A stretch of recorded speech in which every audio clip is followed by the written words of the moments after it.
నా ప్రభువైన యేసుక్రీస్తునామమున నా అందరికీ నా శుభం ఉందనండి. ఈరోజు దేవుని వాగ్దానం కీర్తన గ్రంథము 91వ అధ్యాయం 11వ వచనము. నీ మార్గములన్నిటిలో నిన్ను కాపాడటకు ప్రభువు తన దూతలకు ఆజ్ఞాపించును అని వాగ్దానం ఇచ్చింది. పరిశుద్ధాత్ముడు అర్ధరాత్రి లేసి ప్రార్థన చేసి వయస్తుతులు చెల్లించి మరలా ప్రార్థన చేసి దేవుడిని అడిగినప్పుడు దేవుడి వాగ్దానం చేయించాలని వెంటనే స్టాటస్ పెట్టిన చూడండి. ఇక్కడ అవునండి, దేవుడు మన మార్గములన్నిటిలో మనం కాపాడటకు ఆయన దూతలకు ఆజ్ఞాపిస్తారని అంటున్నారు అన్నమాట. ఎందుకంటే మనం దేవుని వాక్యాన్ని విడివక ఎడబాయిక మనం ప్రతిరోజు కూడా చదువుతున్నాము. బైబిల్ అయితే నేను కంప్లీట్గా రాస్తాను. దేవుని కృప వల్ల ఇంకో ఉదయకాల సాయంత్రకాల ప్రార్థన చేస్తున్నాం, స్తుతియాగం చేస్తున్నాం, స్తుతులు చెల్లిస్తున్నాం దేవునికి.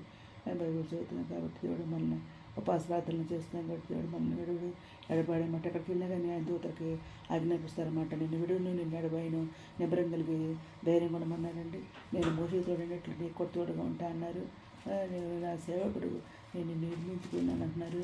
ఇస్రాయేల్ సేపడే ఉన్నావు, నిన్ను మర్చిపోతాను అంటున్నారు అన్నమాట. మంచు విడిపోయినట్టు అతిక్రమలను మబ్బు తెలిపోయిన పాపం తుడిచివేసినాను, నేను నిన్ను విమోచించుకున్నాను, నా ఎద్దుకు మళ్ళుకొని అంటున్నారు అన్నమాట. అందుకే స్థలం నిధులను రహస్య స్థలంలో మొరుగైన ధనం నీకు ఇస్తా అంటున్నారు. నువ్వు వెళ్ళిపోతే స్థలం నేను నీకు తోడయండి, నేను కాపాడుతా అంటున్నారు. నేను కుడి చేతి పెట్టుకున్నాను, నిన్ను విడును, నేను ఎడబాయని అంటున్నారు అన్నమాట. ఆకాశం దగ్గర భూమి కంపించి నా కృప నేను విడిచిపోదు అంటున్నారు అన్నమాట. తండ్రి తన కుమారులు జాలిపడినట్టు తన నుండి భయపెట్టులో జాలిపడే దేవుడు మన దేవుడు అనమాట. నీ ముందు దర్శకుడు ఆయన తోడి ఉంటా అంటున్నాడు. నేను విడవడం నేను ఎడబాయడం దగ్గర కలిగి ధైర్యం అనమంటున్నారు. జరిగేదో నేను తృప్తిపరుస్తాను, నా రక్షణ నేను చూపిస్తానని చెప్పేసి నేను మాట్లాడుతున్నారండి. మనల్ని ఇట్లా మనల్ని కాపాడుతారు, ఆయన దూతలకు ఆజ్ఞాపిస్తాను ఇదైనా మాట్లాడుతున్నారు. ఇదైనా వాగ్దానం అందరి జీవితంలో అనుకుంటూ మరి దేవుడు నమ్ముకున్నాం కాబట్టి దేవుడు మనం విడిచిపెట్టే దేవుడు కాదు, అన్నిటికీ కాపాడే దేవుడు మన దేవుడు. దినం వాగ్దానం అందరి జీవితం కోరుకుంటూ ఈరోజు మనం ప్రార్థన చేసుకుందాం. మౌనతలో సరస్వతి ఘనమైన స్థితి చూస్తుందండి. ఎంతమైతే ప్రపంచం ప్రతి ఒక్క బిడ్డ పేరు పేరు జ్ఞాపకం చేసుకున్నాను. ప్రతి ఒక్క బిడ్డకి అవసరం వస్తుంది. అక్కడ కోరిక తెచ్చిన 2 బిడ్డల మధ్య జరిగింది.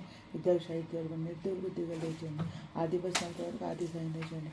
అనారోగ్యం స్వస్థవచ్చండి. వేదాంత కొన్ని వదచ్చండి. మిగిలిన వారిని లేవతండి. రక్షణ వాళ్ళకి రక్షణ దయచండి. మిత్రులకు రాని విషయాన్ని ఎదుటిపంట కూర్చోమని అతడు బాగా దయచేయమని మా ప్రభుత్వ నిష్కృష్ణ అడిగి ప్రార్థిస్తాం తండ్రి. ఆమె ప్రతి సేవలో మీ సహోదరి. God bless you all.